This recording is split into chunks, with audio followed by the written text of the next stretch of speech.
데살로니가전서 두 번째 시간입니다. 한결같은 투쟁. 바울의 이러한 태도는 열매를 맺게 되었다. 데살로니가인들은 바울의 권위를 믿게 되었을 뿐만 아니라 복음의 권위와 능력을 신뢰하게 되었다. 2장 13절. 그러나 데살로니가도 유대의 교회들과 같은 억압을 받았던 바 복음을 받아들이지 않았던 유대인들로부터 박해를 받았다. 그 유대인들은 선지자와 사도 그리고 그리스도를 배척할 뿐만 아니라 세상에서 교회가 확장되는 것을 반대함으로써 자신들의 죄가를 나타내고 있었다. 바울이 그 유대인들이라고 말할 때 그는 자기 자신을 그의 동료 유대인들과 구별하고 있는 것이다. 바울은 그 싸움이 옛 선지자들의 시대로 거슬러 올라가는 것임을 데살로니가 교회에게 보여주었다. 땅 위에 있는 모든 교회의 싸움은 하나이다. 사단의 방해. 데살로니가를 떠나기 전에 바울은 교회가 고난을 당해야 한다는 사실을 분명히 했었다. 3장 3절 4절. 이제 그 핍박의 때가 온 것이다. 바울은 데살로니가 교인들에게 지대한 관심을 기울였으므로 아덴에 홀로 남아서 데살로니가의 형편을 살펴보기 위하여 디모데를 보내기로 하였다. 3장 2절. 바울의 원수들은 바울이 두려워서 감히 다시 돌아오지 못한다고 말했다. 그러나 바울은 답변을 통하여 두 번이나 데살로니가에 가기를 계획하였으나 사단이 우리를 막았도다. 2장 18절이라고 응수하였다. 다행히도 디모데가 좋은 소식을 가져왔다. 바울은 그 교회가 믿음에 굳게 서 있다는 소식을 듣고 위로를 받았다. 3장 6절로 13절. 아직도 부족한 것들. 그렇다고 해서 데살로니가인들에게 바울이 훈계해야 할 이유가 없어진 것은 아니다.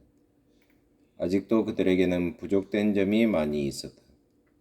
교회는 완전을 향하여 끊임없이 정진해야 한다. 새 언약의 시대에서도 순종의 원리가 결코 온전히 이루어지지는 않았다. 그러므로 바울은 그 교회가 세워지고 있을 때 그리스도의 이름으로 했던 말들을 다시 돌이켜 지적하고 있다. 바울은 성생활, 상업, 그리고 매일의 활동 등을 다루고 있다. 이 교도들의 윤리와 풍습은 데살로니가에 있는 그리스도인들에게 끊임없는 위협이 되었다. 데살로니가인들은 결혼을 조롱하였다. 그러므로 바울은 그곳에 있는 그리스도인들에게 각각 거룩함과 존귀함으로 자기의 안에 취할 줄을 아는 것 4장 4절이 하나님의 뜻이라고 말한다. 또한 교회 안에 있는 형제들은 서로 속이거나 거짓말을 해서는 안 된다. 그리고 일하는 데 있어서도 세상에 대해 교회는 게으른 자들로 가득 차 있다는 인상을 주어서는 안 된다. 4장 1절로 12절. 그리스도인들은 집사들의 구제나 받아먹고 사는 존재가 되어서는 안 된다. 3. 그리스도의 강림 4장 13절로 5장 11절. 소망이 없는 자처럼 슬퍼하지 않음. 데살로니가에는 잠자는 자들에 관하여 확신하지 못하는 자들이 있었다. 예수님께서 재림하실 때 그들은 어떻게 될 것인가? 바울은 주님의 말씀을 가지고 회중들에게 다시 한번 확신시키고 있다. 우리는 메시아를 기대하지 않는 자들과 같이 소망이 없이 슬퍼해야 할 이유가 없다. 그리스도의 죽음과 부활은 죽은 자의 부활을 보증해 주셨다. 교회는 부활하신 그리스도와 연합하지 않았던가? 물론 죽지 않고 살아있는 동안에 왕이신 예수님께서 능력으로 강림하시는 것을 체험할 자들도 있을 것이다. 여기에서 바울은 예수님의 강림을 팔루시아라는 용어로 나타내고 있다. 이 말은 높은 지위에 있는 사람의 도착을 나타낼 때 사용하는 헬라어이다. 공중에서 주를 만남. 그리스도께서 하늘에서 내려오실 때 가장 먼저 신자들이 죽은 자 가운데서 일어나 살아있는 신자들과 함께 주님을 만나러 가게 될 것이다. 이처럼 교회는 공중여행을 하게 될 것이다. 교회는 마치 지혜로운 처녀들이 그 신랑을 만나는 것처럼 세상을 차지하러 오시는 주님을 만나게 될 것이다.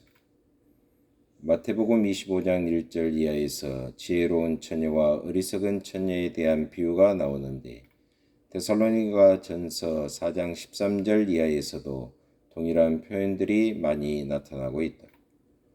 일단 주님께서 다시 오시면 우리는 항상 그분과 함께 있게 될 것이다. 단순히 이론의 문제가 아님. 바울은 처음에 그리스도께서 곧 재림하실 것으로 기대했으나 참조 데살로니가전서 4장 만년의 죽음을 눈앞에 두고 달리 생각하게 되었다고 말하는 자들이 있다. 참조 고린도후서 5장 사실 바울은 주 예수님의 강림이 임박했다는 인식 속에서 살았지만 주님이 언제 오실지 확실하게 말하지 않았다. 주님과 마찬가지로 바울은 그 시와 때 5장 1절, 사도행전 1장 7절에 대해서는 아무 말도 하지 않았다. 사도적 교회에게는 파루시아의 교회 교리가 단순한 사색의 문제가 아니라 위로 4장 13절 이하와 곤면 5장 2절 이하의 문제가 되어야 한다. 그리스도는 마치 밤중에 도둑처럼 오실 것이다. 5장 2절, 마태복음 24장 43절, 베드로전서 3장 10절, 요한계시록 3장 3절, 16장 15절, 예레미야 49장 9절, 요엘서 2장 9절. 그러므로 교회는 항상 깨어 있어야 한다. 교회의 회원들은 정신을 차리고 어두움의 자녀가 아니라 빛의 자녀들이 되어야 한다. 참조 누가복음 16장 8절, 요한복음 8장 12절, 12장 36절, 에베소서 5장 8절. 그리스도의 다시 오심을 기다리는 것은 우리가 깨든지 자든지 그리스도와 함께 살기 위해서 우리 자신을 무장시키는 것을 뜻한다. 5장 8절 이하. 4. 그리스도를 기대하는 삶. 5장 12절로 28절. 영을 분별하라. 데살로니가 교회에는 어떤 게으른 자들이 있어 그리스도의 강림을 기다린다는 핑계로 아무 일도 하지 않는 자들이 있었다. 그러한 자들은 책망을 받아야 했다. 뿐만 아니라 직분 맡은 자들은 존경해야 할 것이다. 바울은 범사에 헤아려 좋은 것을 취하라. 5장 21절이라고 말한다. 사단의 기쁜 것들 요한계시록 2장 24절이기 때문에 우리가 멀리해야 할 일들이 많은 것이다. 바울이 헤아리라고 말한 것은 계시들로서 교회에 제시된 예언들이 검토를 받아야 한다는 의미다. 그 영들이 하나님께 속한 것들인지를 시험해 보아야 한다. 한편으로는 예언을 멸시해서도 안 되며 또 다른 한편으로는 모든 예언들을 무턱대고 받아들여서도 안 되었다. 참조 고린도전서 14장 29절로 32절, 요한일서 4장 1절 이하. 은둔하는 생활 태도가 아님. 어떤 이들은 그리스도의 강림을 기대하면서 일상생활을 소홀히 한 채 아무런 하는 일 없이 단지 하늘의 구름만 바라보며 살았다. 그러나 그리스도인들은 단지 그리스도의 재림을 기다리며 산다는 수동적 신앙생활을 해서는 안 된다. 오히려 생활의 최전선에서 바쁘게 움직이는 삶을 살아야 한다. 이 팔루시아에 대한 기대로 인하여 그리스도인들은 주어진 시간에 무엇을 해야 할지를 분명히 인식할 수 있어야 한다. 재림에 관한 모든 설교는 그 청중들에게 그 어느 때보다도 열심히 일하고 다른 사람들을 더 많이 도와주도록 각성케 하는 것이어야 한다. 평강의 하나님이 친히 너희로 온전히 걸어가게 하시고 또 너희 온 영과 혼과 몸이 우리 주 예수 그리스도의 강림 팔루시아 하실 때에 흠없게 보존되기를 바라노라. 5장 23절. 작은 일에 충성하라. 본서에서 바울은 데살로니가인들과 함께 있었을 때 가르쳤던 교훈을 반복하고 있다. 우리가 너희와 함께 있을 때 장차 받을 환난을 너희에게 미리 말하였더니 3장 4절. 너희에게 무슨 명령으로 준 것을 너희가 아느니라. 4장 2절. 이처럼 바울은 교회가 처음에 말했던 교훈에 주의를 기울이도록 유도하고 있다. 데살로니가 후서에서도 바울은 처음에 주었던 교훈을 반복하고 있다. 이 서신들은 새로운 교훈을 말하는 것이 아니라 데살로니가인들이 이미 받았던 사실들을 부연 설명하는 것에 불과하다.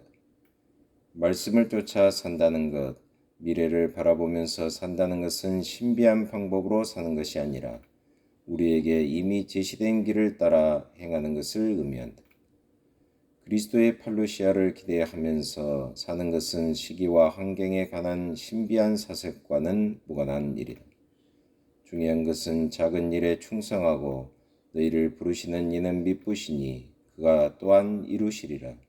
5장 24절 확신 속에 사는 것이다. 주님은 자기의 약속을 지키실 것이며 시작하신 일을 완성하실 것이다. 하나님 아버지 참으로 감사합니다. 오늘 또 저희들에게 향하신 하나님의 신실하신 주님의 신실하신 약속을 믿고 믿음으로 계속해서 정진해가는 저희들의 삶이 되게 하여 주옵소서. 예수 그리스도의 이름으로 기도하옵나이다.